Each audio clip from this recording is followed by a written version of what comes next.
Үйлөрүн, машиналары баары тең бир эмес, 2 банкта залогто экен.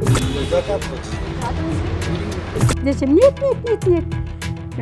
Просто она заболела, поэтому телефон не берет деп калып айтты. Чарчадым. Ыйлайм, күнүгө ыйлайм. Бизге тааныш, кызым да тааныйт, мен да тааныйм көп жылдан бери аны. Ал да бизди тааныйт, тааныш. Жанды койбой эле буга звонить этип, бир комнатада кантип ушу баарыңар тыгылып жатасыңар. Мен силерге 2 комната үй алып беремин, 1 жыл өтөрү менен. Мага чоң акча керек болуп атат, Аны үчүн силердин үйүңөрдү алам да сатам дагы. Мен керегиме керек деп.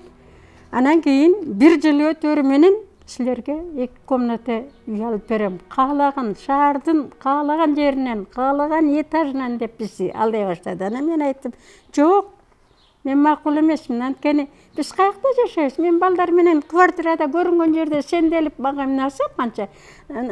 Мага азыр кереги жок. Мен бул оюмда да жок дедим 2 комната. Анткени балдар чоңойот, өздөрү чоңойгондо мен эртең бөгүндө отурган кишимин. Өмүрүм өтүп атат, карыдым. Балдар чоңойгондо өздөрү чоңойтуп алышат. Десем болбой эле, нет, давайте я вам сделаю, мне вас жалко деп эле жанды койбой эле. Чё, вам плохо, через год я вам куплю. Деп эле ошентти да. Ошол убакта бул Бейшеналиева жөнүндө азыр айтып коеюн. Бейшеналиеванын Московская 73, квартира 69-та 3 комната кычыраган аябай сонун квартирасы бар болчу. Ушунчалык ремонту абдан эме болгон. Анан кийин анда сиңдисинин баласы, өзүнүн балдары кичке болчу, жашап атышкан.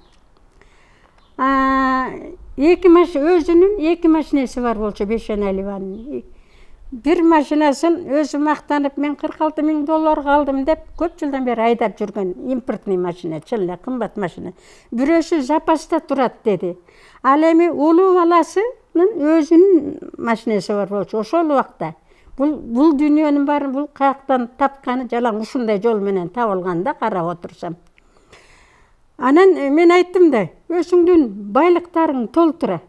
Байлыктарың, үйүң турат, 2 машинең турат. Анан апасына жастырып койгон бир үйү бар болчу. Ошол үйдү бузуп туруп, ошонун ордуна кафе салды. Ал кафеси, ошо кафеге мага керек акча, оборудованияга заказ берсем тез эле келип калды деп, калптын баарын мага айтып атыптыр да. Анан ошого акча керек болуп атат деп, ошого алган, кафеге алган. Ал кафеси азыр иштеп турат. Анан мен айттым, мен ишенбейм дедим. Мен ишениш кыйын болуп атат. Анын аты Калыгүл да, Бейшеналиеванын. Десем, Катя, неужели вы мне знаете много лет? Я вас тоже знаю. Неужели мен калп айтпайм сизге, калп айтсам деп, тим эле ошондой жантал, мага ушундай акча керек болуп атат үйүмө, кафемди иштетишим керек деп.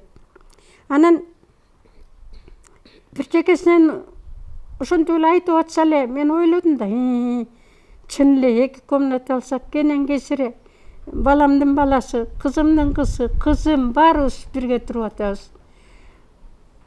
Мүмкүн калп айтпайт го бул деген ой келди да, аябай ишендирди. Анан мен ишендим да, анан ой билбейм дедим, чөтө мен ишене албай турам. Десем, ишене бериңиз, мен калп айтпайм сизге деди. Мени билесиз, көп жылдан бери таанышсыз. Ал дагы чүйдөн өзү, шаарда жашайт. Ошентип ойдо жок жерден мени алдап, ишендирип, ишеничке кирип, тим эле аябай ичи койнума кирип, тим эле бүт баарына макул болду. Мен айттым, мен каяка жашайм анан? Мен эми сага үйүмдү берип коюп, мен квартирага акча төлөп мага эмне алсам? Десем, об этом даже не думайте, это моя проблема. Мен 1 жылдын ичинде квартирага мен өзүм төлөп турам. Мен өзүм сизге 2 комната үй таап берем. кычырагында ошондо жашап турасың. 2 комнатанын акчасын төлөйм, силер жашап турасыңар. Ал проблема меники болот, силерге не относится деди. Анда деп ойлоп калдым, ырас ал төлөп турса мен эметейин деп. Ошону менен алдамчылык менен сөзгө кирип, ишендирип, мени аябай ишендирди да. Анан кийин мен айттым, мен улуу кызыма менен анын күйөөсү менен күйөө балам менен де сүйлөшүп көрөйүн, аларга сүйлөшпөй десем, анан кызымды чакырдым, мына кызымды ушинтип атат деп, бул анан Бешеналиевага келип алып туруп, интересно, у тебя же кымбат үйлөрүң, машиналарың баары турат, ошолорду эметип эле анан тиги кафеңе акча албайсыңбы десе, вы знаете, эмеден банктан акча алайын десем, такие большие деньги не дают деди. Если даже дают, там проценты очень большие. Анан кийин эгерде машинемди сатайын десем, машинемдин баары бусулуп жатат деп, бир замат эле машинеси бусулуп калыптыр да. Это импортная машина, запчастары жок, акчам жок деди оңдогонго. Ушинтип эметти, смотри деди, у тебя бизден башка жакта эч жерде карызың жокпу десе, нет, только вы будете деди кызыма. Анан ишендик, ишенип алып туруп, смотри дедик, 1 жылдан 1 күн ашпай туруп бересиң. Айткан, соода деген ушундай болот. Договор. Нет, мен азыр барам, силерге договор алып беремин, баарын честно буду делать деп. Анан макул болгондон эле сиңдиси экөө эмеге реклама берди сатканга мен үйүмдү. Өздөрү эле эметип атышат да, үйдү сатканга сиңдиси экөө владелец квартиралар болуп калды. 5 күндүн ичинде сатып жиберди үйүмдү. Анткени жаңы үй болчу да. Ремонту жакшы, жаңы үй болчу, жаңы алган үй болчу да. Анан бир убакта эле кирип, анан айтты, мен телефон, сиздин телефонуңузду да бердим, сизге де клиенттер звонить этсе, сиз да айтыңыз деди. Бирде клиент келген жок. Бир убакта эле 1-2 жигитти эшитип келип калды, клиент нашла, вот деп. Алар көрүп эле үйдү жактырып эле алабыз деп калды. Анын аркасынан да бир аял келип калды. Бир келин келип эле, буларга бербейм, мен силерге $37,000 берем, чөнтөгүмдө акчам даяр турат. Азыр эле санап берем. Они за 35 продали. А эта женщина говорит, я 37. Анан айт, Катя, мы же договорились с этими, мне так надо, нет, давай, деп эле ошентип туруп алды. Сүйлөшкөндөн кийин, ну что, туда-сюда, мен 1 жылда баарын жасап берем деп. Анан тиги аялга да саттырбай койду $37,000. Ошентип сиңдиси экөө рекламага берип, $35,000 сатып, госрегиске алып барды бизди, мына кызым экөөбүз. Госрегиске бардык, ошол үйүмдө алган балдардан долларды сиңдиси, мунун сиңдиси Дүйшеналиева, Айгүл деген сиңдиси бар, экөө бирге жүрөт, ушундай иштер менен заниматься. Айгүл тигилерге санап берди. Өзү санап алды. Бул эжеси санаган жок, сиңдиси Дүйшеналиева Айгүл санап алды. Доллардычы. Андан кийин эле бизди эмеге алып барды. Договор алып берем деп. Ошол сиңдисинин тааныш эмеси бар экен. Эмне эле? Эмеде иштеген, как называется? Нотариуста. Тааныш нотариус таанышы бар экен. Ошого барып туруп, через тааныш нотариусуна барып туруп, Бешеналиева өзүнүн билгенинче договор жаштырып коюп, жаштырды. Биз отурабыз. Биз билбесек кандайды, көрбөсөк биринчи жолу. Мынтип карап элем баягы договорду алып кеттик. 1 жылдан кийин сентябрь айына жетпей туруп 14-жылы беребиз деген. Мен ошондо Бешеналиевага айттым, менин квартирам 2 комната квартира жал микрорайондо $55,000 $60,000 өсүп кеткен. Квартиралар аябай өсүп кеткенде, ал эми 1 комната квартира болсо $35,000 $45,000 чейин өсүп кеткен. Анан булар 1 секунд эле $35,000 сатып жиберип атпайбы? Анан билип койгун дедим. Эгерде что 2 комната үйдүн акчасын бере турган болсоң, мага 55 миңден 60 миң долларга чейин долларды бересиң десем, конечно, знаю деди. Мына ушундай алдамчылык менен мени макулдатып, үйүмдө алып, баарын тең. Ой, по закону делаю, договор туда-сюда деп ушинтип коюп, бир заматта эле 1 жыл болуп калды. Үйдө таап берген жок, өзүмдүн ошол үйдө алган балдардын менен сүйлөшүп, силер эгерде квартирант киргизсеңер, мен 1 жыл туруп турайын. 1 жыл туруп турам, анан кийин силер эгерде квартирант киргизсеңер, жок киргизбейбиз десеңер, анда мен башка жактан бул аял квартира таап берем деп атат. Мен өзүм үйүмөн чыккым келип атат, 1 комната десем. Чынын айтсак, биз Москвада иштейбиз, анан сентябрга жетпей эле кайра келип калабыз, балам мектепке барат. 1 жылга жетпей эле кайра келебиз, ага чейин туруп туруңуз анда, эгер төлөй турган болсо деп, ошол үйдөн 1 жыл менен туруп калдык. Бир замат эле 1 жыл келип калды. Бир көз ачып жумганча. Анан кийин мен 1 жылга 1 ай калганда телефондон звонить эттим Бешенелиевага. Кылгул. Убакыт бир заматта келип калды. Мен ошо чемоданный настроение болуп, үйлөрүмдү жыйнап, сандыктарым, сумкаларым баарын дайындап койдум, давай. Айткан сөзүңөн тайбай туруп, мага тездеткин дедим да. Ошонсом Катеже, чуть-чуть, немножко подождите деп, сиңди сөкөтөң. Ана мен айттым, ну подождите, сколько? Я месяц могу подождать. Андан башка мен күтө албайм. Мен караган киши каяка барып сенделем, үйүм жок балдарым менен. Жалгыз өзүм эмес. Десем, нет, чуть-чуть подождите деди. Анан 1 ай өттү, 2 ай өттү, 3 ай өттү. Жок. Что-то часто так звоните дейт, кайта уялбай. Апе, ошондо жүрөгүм түшүп калбадыбы? Анан кийин мен айттым, давай, я ничего не знаю. Тездеткиле. Тездетпесеңер мен азыр эмеге берем дедим. Азыр милицияга же тияка. УВДУ, МВДУ шияка арызданам десем коркушуп. Нет. Мы бегаем, мы делаем, мы скоро вам дадим деп. Анан айтты, үйүбүздү сатканга койдук деп. Ошол жылы 14-жылы сентябрда үйүбүздү эмес, кафе, жанагы кафе салбады, ошо кафеге деп алган да акчаны. Кафебизди тиги эметип атабыз. Ошону сатканга койду деди. Сиңдим экөөбүз рекламага берип, сатканга койдук. Кандай сатылса, ошол эле замат, ошол күн эле келип сиз менен расчет кылабыз деп айтты. Анан сатылып аткан экен дедим, эми бат эле сатылбайт го деп. Көрсө, бул кафесин булар өтө кымбат баага коюптур. 680 миң долларга. 1 этажный, эч кандай вид жок, 3 комната болгону. Аны 680 миңге келесе киши да албайт да. Анан кайра туруп айтты, жок, скупщиктер алган жатат.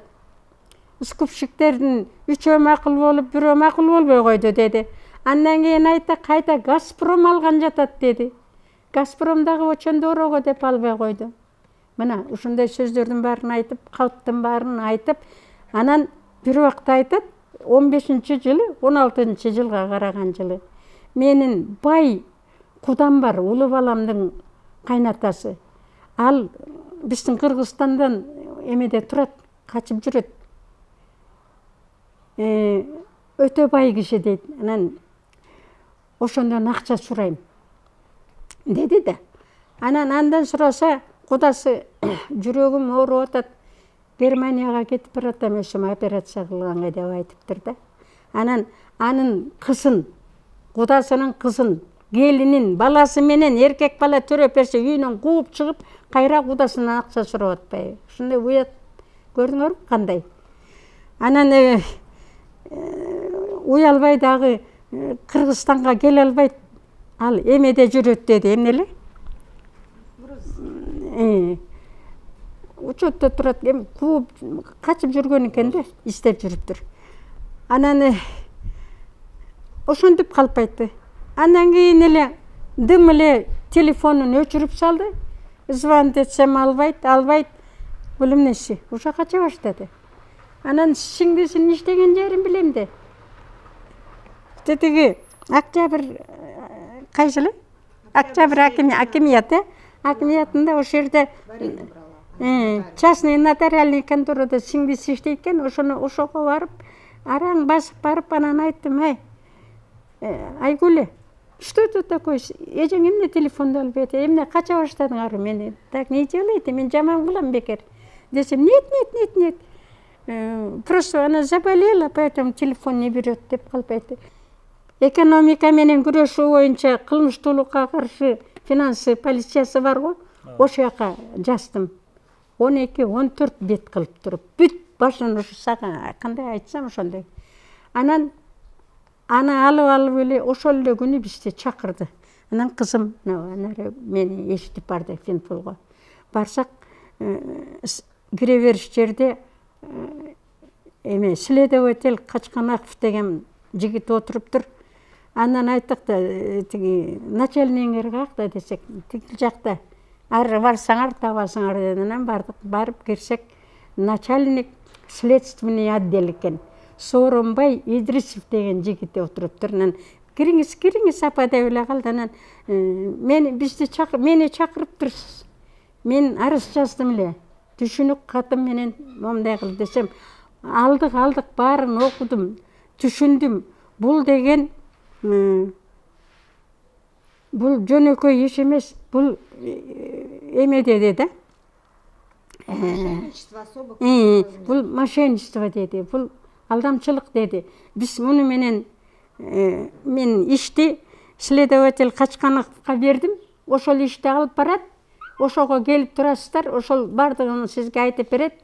Муну следствие эме жагына беребиз деди. Бул конечно, деди, ушунча жылдан бери сизди эметет деди. Анан сүйүнүп калдык. 2014-жылы бул кафе дебейле үйлөрү, машиналары баары тең бир эмес 2 банкта залогдо экен. Арест экен. Менин үйүмдүн актасы менен баарын чыгарып алды залогдон. Ошону былтыр 20-жылы апрелде мен уктум, ошо тааныш жолугуп калып, ого ошентип үй алдым деп мактанып. 3 комната ушундай шумдуктуудай. Ошондо жашап атат, баары тең. Анан ал бир. Анан эмеден барып бир адвокат, тааныш адвокат эмесек, силер эмеге госрегистрден барып туруп, ошол үйдү саткан квитанцияларын алгыла деди да. Кызым барып акча төлөп квитанция алып алды. 14-жылы мага бергенин ордуна үйүн имуществосын сатып туруп, акчаны катып коюп тур дагы, жаңы салынып аткан элитный үйдөн 3 комната үй былтыр сатып алып атат. Мына бул мошенничество болбогондо эмне? Ал мен ойлоп да койгон жок, бул карыган кемпирдин убалына калдым. Ушуну менен үйүмдү чыгарып алам. Ал эчтекеси жок, талаада калышмак бар тең. Сиңдиси өкө тең ушундай аферистский жол менен жүрүшөт. Баласы болсо, улуу баласын мэрияга киргизип коюптур, аны айткан эмес. Бир жолу айтып калды кокусунан. Киргизип, жана распределитель земельный участокка киргизип коюптур да, пайда бар жерде. Анан дедик, мына бир күн эле мен 18-жылы мынтип телевизорду карап атсам эле, телевизордо баласы силерге окшоп момундай эме менен тиги журналист келип ысычуу болуп атат. Анан кызым айтты: мама, смотри, это Бешеналиванын баласы Рустам, там еще одна женщина, и это говорит, они это ругаются деп. А журналистке кайсы акчага сен тиги бул үйдү 3 комната, 3 этаж үйдү көрсөттү, бүтүп калыптыр да. Ошо чатырын салып коюптур. Бул үйдү, анан ошонун жанындагы кошунасы менин үйүмдү караңгы, мындай кичинекей землянка үй бар экен, караңгы болуп калды деп шалып кылып, анан кийин шалыбысы этиптир да. Анан журналистке чакырыптыр. Анан журналистке келип көрүп туруп, анан муну чакырат. Мул келип алып туруп, анан журналистке экөө урушуп, журналист ошол жерден сөгүп салды. Сен эмне ишиң бар дегендей кылып да.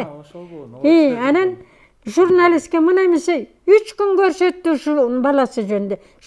Журналистке иштеген жерине мэрияга барып текшерип, начальнигине кирип, ушундай адамдарды жумушка алганда силер документин карайсыңарбы же карабайсыңарбы деп айтканы мен өз кулагым менен уктум. 3 күн көзүм айырбай карап турдум. 3 күн көрсөттү.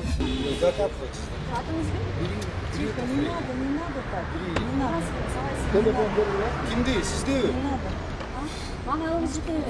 Нет, конечно, юбку сначала на штаны поменяйте, потом поговорим. Телевизордан объявление берип атат да, Ген прокуратура принимает ушу мага окшогон үйүн алдыргандарды, ушулардын баарын чакырып келгиле деп чакырып атыптыр. Тимле сүйүнүп кеттим да барып жасылып келдим. Анан бир жумадан кийин бизди чакырды, бардык кызым экөөбүз. Анда Ген прокурор Өткүрбек Жамшитов деген жигит экен. Сооронбай Жээнбеков как раз президент болуп иштеп атканда ошол убакта иштеп аткан экен. Бардык, простой, жөнөкөй, ушундай жакшы жигит экен, мага аябай жагып калды. Простой да демеле, мындай керсейбейт, неметпейт. Анан бияка стаканга суу куюп койду, анан апа сүйлөңүз деп анан мен айтып бердим, ушага айткандай баарын айтып, анан ыйласам суу жуткуруп суу ичиңиз деп. Анан сотко келген жокпу бир дагы жолу дейт. Жок, келген жок. Мыйзамды бушкандарды соттоп атпайбы, эмне үчүн аны соттобойт дедим. Өткүрбекке. Анан айтты, баарын внимательно угуп туруп, апа деди, мен сизди экинчи жолу кайра чакырам деди. Ошондо келиңиз деди. Анан экинчи жолу ал чакырыптыр, бирок ошо Ген прокуратурада иштеген начальниктин замы болот турбайбы, зам начальник прокурор. Азыр иштеп атат, Жыргал Исмаилов деген. Ал дагы аябай жакшы бала. Ушундай адам жаракөр, жакшы да эми, энелерди сыйлаган. Анан ошого берип коюптур. Ушул ишти сен бүтүрөсүң. Мына апанын ишин. Бул мошенничество. Ошондо мошенничество деп жазышыптыр булар. Прокуратураданчы. Анан кийин ал өзү кетип калгандан кийин баягы мошенничество калып атпайбы? Анын баарын булар катышып, анан ОВД түшүнбөйм ошол жерде. Отправили в Ленинский РОВД как мошенничество. Я же говорю, Мухамбетов Катып документи квалифицировал на проступок. карабайсың, эмне кылышкан. И закрыли дело. Ошо ОВД, ГУВДсы экөө тең иштеген жок. Абдан начар балдар иштейт экен. Булар көпкө иштебейт дедим. Булардын баары тең анчам чакчак алынган балдар экен. Неизвестно, где, как, кое-как. Мына коррупция, көрүнбөгөн коррупция ушул жакта экен. Тааныш аркылуу, билинбей, тип чөнтөгүнө салып коет, эч ким кармабайт аны, тааныш аркылуу. Анан азаптын баарын көрдүм. Анан 19-жылы Ген прокуратурага кире электен мурдан бир күн мурун силерге бардым. Акыйкат. Иш издеп Токон Мамытовго бардым. Токон Мамытовго кирсем, Токон Мамытов да жакшы киши экен. Аябай спокойный, баарын угуп, сүйлөшүп, баарын көп жерлерге жазды, бардык жерге. Баарынан ответ келсе, ага келсе мага жиберип отур. Ошо кагаздардын баары биякта бар. Бүт баары бар. Мына, баары бар. Анан бул ишти кийин иничек деп мага рахмат айтасыз деди. Сөзсүз айтам дедим, эгерде көрсө жолдун баарын булар бууп коюп, катып коюп мошенничество деген кагазды. Анан кайра ОВДдан анан документти бир Ленин районунун городской прокуратурага да бардым. Прокуратуралар жүгүрүштү. Анан Ленин районунун прокуратурасына жиберди бизди. Канча жылдан бери мына, ушунча жылдан бери азапка түштүм. Анан барсак, жана Аскарова деген следователь жаш экен. Бул Аскарова следователь жанагы Бешеналиева менен Үмөтова деген адвокаты булардын. Үчөө подруга экен, аябай жакшы. Анан, конечно, Бешеналиевага тартып атпайбы. Бешеналиевага сүйлөп, биз немелерибиздин баарын токтотуп, катып калып эле бир причина издеп, биякта иш болуп, биякта убактым жетпей атат деп, убактын канча өткөрүп жиберди. Следователь Аскаровадан отказ кылдык. Другого Кандай следователь керек жок. Чарчадым. Ыйлайм, күнүгө ыйлайм. Бир жылы 3 жыл түн ичинде уктабай жалаң ойлонуп отуруп таңгамал гана 2 саат уктайм да ошондон нерв болуп аллергия оорусу менен түбөлүккө. Ал аллергия кетпейт экен. Канча деген дарыны постоянно ичип атам. Давление 200 болуп канча жолу үйгө эме чакырдым. Ал дагы постоянно 2 күндүн биринде давлениянын акчасы.